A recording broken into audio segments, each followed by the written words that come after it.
अब जो हम देख रहे हैं प्रोसीजर टू प्रोसीड वर्क, आपके कार्य करने की प्रतिक्रिया क्या है वो हम देखते हैं। मीन्स कुछ आपके कुछ ऐसे रूल्स या फाइव बता रहे हैं कि जो होंगे तो आपको वर्क मिल जाएगा।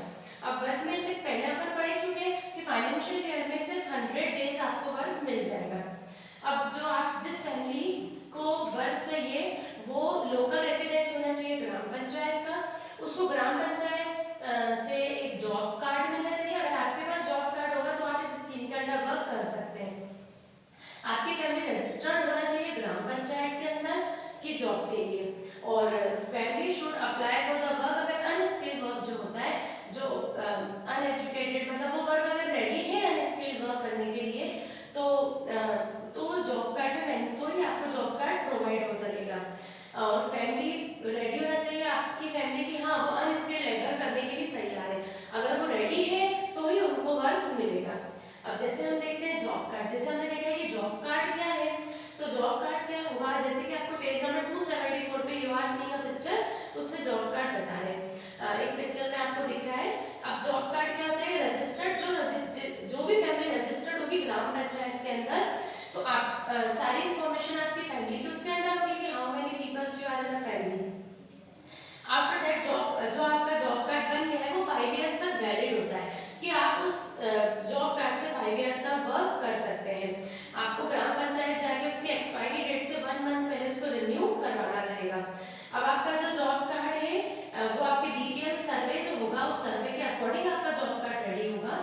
और जो आपकी जो जॉब कार्ड जो भी बन रहा है अगर वो घूम जाता है या कुछ भी हो जाता है तो न्यू कार्ड ऑब्टेन हो जाता है, आपको एक फी पेमेंट देना होता है, उसके बाद आपका जॉब कार्ड न्यू हो जाता है। और ये कार्ड बनने से पहले एक ऐसा होता है कि अगर आप रेडी हैं अनस्किल्ड वर्क के लिए तो ही आपको ये कार्ड प्रोवाइड होगा।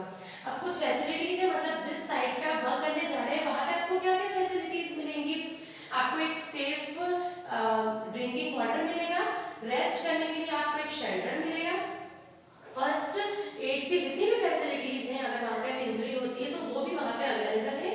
अगर आपके पास 5 या 5 से ज़्यादा बच्चे हैं 6 साल से छोटे, तो वहाँ पर आपको एक वुमन लेडी रखना है, वुमन की जो उनकी केयर कर सके बच्चों की। अगर वर्कर इंजर्ड हो जाता है तो आपकी जितनी भी ट्रीटमेंट फैसिलिटीज हैं वो सारी फैसिलिटीज आपको इस स्कीम के अंडर ही प्रोवाइड होगी। अब अनएम्प्लॉयमेंट अलाउंस क्या होता है कि जब आपको 15 दिन के अंदर अगर एप्लीकेशन के बाद आपको वर्क नहीं मिलता है तो उसके बाद क्या होता है कि अगर आप but unemployment allowance minimum wages, तो आपको जैसे मैंने बताया था कि एक्ट के थ्रू लिखा है कि आपको मिनिमम वेज इतना तो देना ही है, तो मिनिमम वेज जो आपको 100 डेज का है अगर आपको वर्क नहीं दे पाते तो आपकी फैमिली को ऑलरेडी उनको अमाउंट देना पड़ेगा। अगर ऐसा पर्सन हुआ person applied for a work does not interested work and does not present himself in the work within 15 days remain absent for a week, अगर वो एक वीक एब्सेंट हो जाता है 15 दिन तक अपने आप को प्रेजेंट नहीं कर पाता है पर्सन वर्क के लिए, तो आपको क्या होता है कि 3 मंथ के लिए आपको आपका जो अनएम्प्लॉयमेंट अलाउंस जो अपन ने देखा है वो अनटाइटल्ड मतलब अनटाइटल्ड हो जाता है। आपका जो अगर आप वहाँ पे नहीं प्रेजेंट हो पा रहे हैं, आपको वर्क मिल गया है, अगर आप नहीं आ पा रहे हैं तो आपको जो अलाउंस जो आपका अलाउंस कर रहे हैं वो 15 महीने का 3 मंथ्स का पीरियड के लिए जो आपको वर्क अनाउंस कर रहे हैं वो क्या हो जाएगा, रिजेक्ट हो जाएगा। अब इसमें रोल बता रहे हैं ग्राम पंचायत का, और कि ग्राम पंचायत जो आपका है जनपद पंचायत और स्टेट लेवल जो इंस्टीट्यूट है उसमें इसका क्या वर्क है। तो जैसे बता रहे ग्राम पंचायत का जो रोल है इम्प्लीमेंटेशन स्कीम में वो ये है कि रजिस्ट्रेशन जो आपकी फैमिली होना चाहिए विलेजेस में, कि आप जिस विलेज में रह रहे हैं आपकी फैमिली का वहाँ पर रजिस्ट्रेशन होना चाहिए, and give job to cards to family whose name has been registered, और जिसका भी नाम रजिस्टर्ड कर दिया तो ग्राम पंचायत की रिस्पांसिबिलिटी बनती है कि वो उनको जॉब प्रोवाइड करवाए। To accept applicants from the people for employment and give them information as to where the work will be made available, और आपको एप्लीकेशन भी पीपल्स को बतानी पड़ेगी कि आपको एम्प्लॉयमेंट जो है जो भी आपकी इंफॉर्मेशन है कि आपको अवेलेबल वर्क हो जाएगा। To proposal for work as per the decision of the Gram Sabha. अब आपको प्रपोजल्स भी रेडी करने पड़ेंगे ग्राम सभा की हेल्प से, कि जो भी डिसीजन ग्राम सभा लेती है तो आप सबको मिलके कि कितने पीपल्स हैं, इतने पीपल्स का अगर वर्क का किसी का प्रपोजल आ रहा है तो आपको एक्सेप्ट करके वो वर्क भी वहाँ पे कंटिन्यू करवाना पड़ेगा, जिससे कि जो पीपल्स हैं उनको वहाँ पे वर्क करने का मौका मिल जाएगा। To get the estimate of proposed work prepared by sub engineer, आपको एस्टिमेट भी पूरा ग्राम पंचायत को करना है कि जितना भी जो प्रपोज्ड वर्क जो हमने करा है उसका एस्टिमेशन लगाना है कि सब इंजीनियर से वो वर्क कितने वर्क टाइम में हो जाएगा। To indicate estimate of expenditure on labour material and other head of expenditure in the proposals, और जितना भी आपका कितना लेबर लग रहा है, कितना मटेरियल लग रहा है, वो सारा जितना भी आपका खर्चा है वो सारा प्रपोजल के अकॉर्डिंग इनको व्यू आउट करना है। To start work provide by the programme officer and chief executive officer of the Janpad panchayat. अब इसमें बता रहे हैं कि जो भी वर्क आपको अप्रूव करवाना है ग्राम ऑफिसर या चीफ एग्जीक्यूटिव ऑफिसर से, जो भी ग्राम पंचायत जनपद पंचायत आपको बता रही है उस ऑफिसर से मिलकर आपको प्रपोजल को एक्सेप्ट करना है। अभी बता रहे हैं सोशल ऑडिट। सोशल ऑडिट में ये क्या बता रहे हैं कि सोशल ऑडिट में अगर कहीं बार चलना है तो आपको सोशल ऑडिट करनी पड़ेगी। अगर सोशल ऑडिट से क्या होता है, एक ट्रांसपेरेंसी मेंटेन होती है, जिससे कि सामने वाला जो वर्क कर रहा है उसको भी ये होना चाहिए कि कोई भी इंस्पेक्शन पे आ सकता है और जो हम हमारा वर्क कर रहे हैं वो प्रॉपर्ली कर रहे हैं। क्या हम जितने वर्कर्स यहाँ पर मेंशन कर रहे हैं वही हम आगे भी भेज रहे हैं, आधा अमाउंट हम तो नहीं रख रहे। मींस जो ये सारी बातें हैं जिसमें क्लियरनेस रहती है वो सोशल ऑडिट से बहुत अच्छी तरीके से क्लियर हो जाती है। अब उसमें कुछ इंपॉर्टेंस बताया कि सोशल ऑडिट क्यों है, जैसे मैंने आपको बताया ट्रांसपेरेंसी रहती है स्कीम में कि सामने वाला भी वर्क एकदम क्लियर करता है, हम जो फाइल आप चेक कर रहे हैं उससे हम क्रॉस चेक भी कर सकते हैं कि वो वर्क फाइल के अकॉर्डिंग ही हो रहा है, कुछ मिस तो नहीं हो रहा है। Importance in instituting participant of common people. अब ऐसा है कि जैसे कॉमन पीपल जिनके पास जॉब कार्ड नहीं है और अगर वो हमारी जान पहचान वाले तो हम उनको जॉब दिला दें, तो ऐसा कुछ तो नहीं हो रहा है, वो सारी चेकिंग ये करते हैं।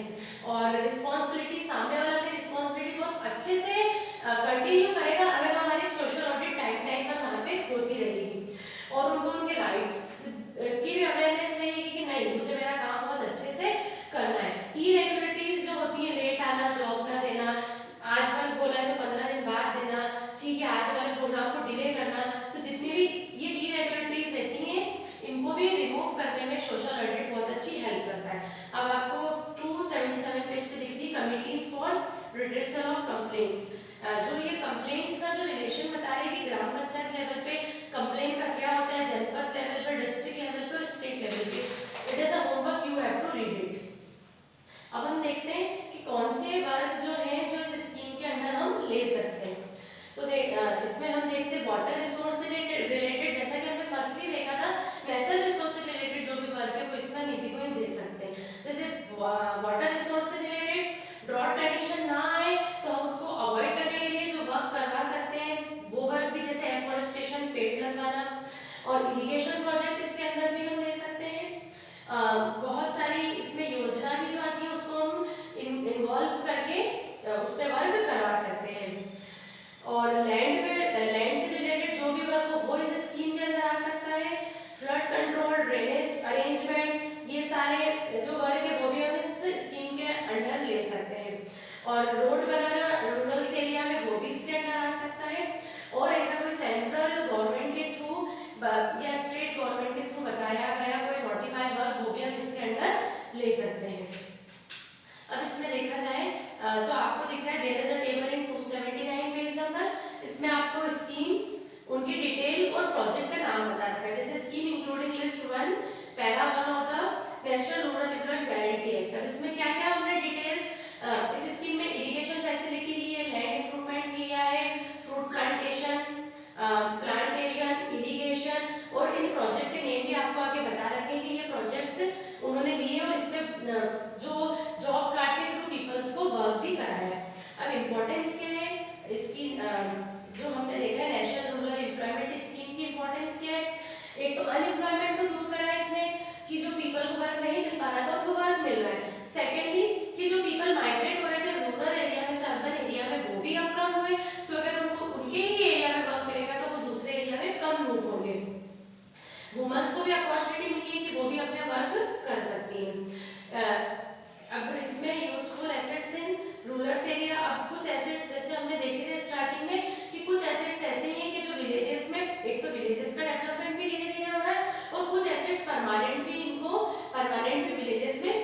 रहे हैं।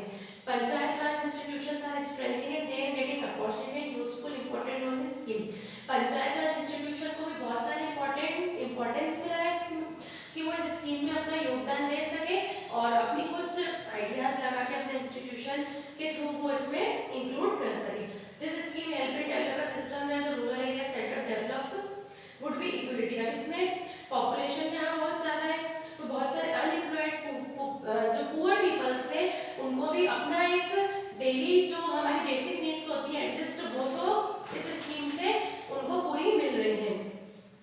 अब इसमें देखा जाए तो जो स्टेट प्लान है मध्य प्रदेश का under section 1 Madhya Pradesh has Providence of scheduled tribe population. अब जैसे मध्य प्रदेश में देखा जाए तो बहुत सारे ट्राइब्स जो पीपल है वो यहाँ पर रहते हैं और उनको इन काम की बहुत नीड है। तो इसके थ्रू अगर देखा जाए तो एमपी में बहुत यूजफुल ये स्कीम हुई है जिससे ट्राइब्स और शेड्यूल कास्ट वाले जो पीपल हैं जो अनएम्प्लॉयमेंट को फेस कर रहे थे वो अपनी लिविंग कंडीशन एक पुअर पीपल्स के अंडर में आ रहे थे तो इसके थ्रू उनको उनकी लिविंग कंडीशन और उनकी बेसिक नीड्स वो फुलफिल कर पा रहे हैं। Thank you student.